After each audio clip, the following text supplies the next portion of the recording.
kaibigan mo ay OA.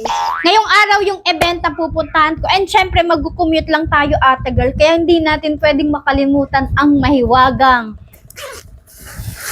Mahiwagang kaibigan mo ay OA.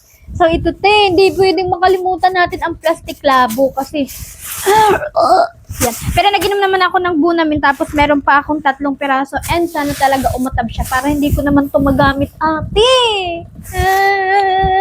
So ito na muna yung suot ko. Ito na munang color green ba yan? Kasi doon na lang ako magbibihis sa event nung purple na susuotin namin kasi baka pawisan pa ako sa biyahe.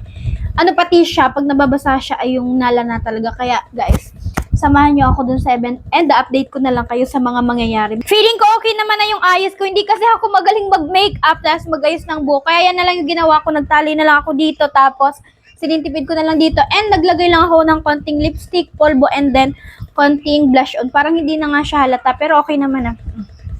Diba? Ang pretty! Okay na yan kasi hindi naman dun pabunggahan, pagandahan yung pupuntahan natin. Kaya let's go. Carry na yan. Ganda. Bali, itong bag na lang din yung dinala ko para madami ako mailalagay. Yan siya.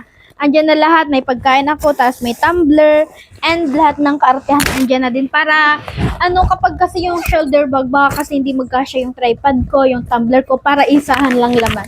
Hindi ko sila maiiwan. So, yun lang naman guys. Abangan nyo na lang yung vlog ko about dun sa event, kung anong mangyayari. Bye! And ipagdasal nyo ako na hindi ako mahil sa biyahe. Bye! God bless!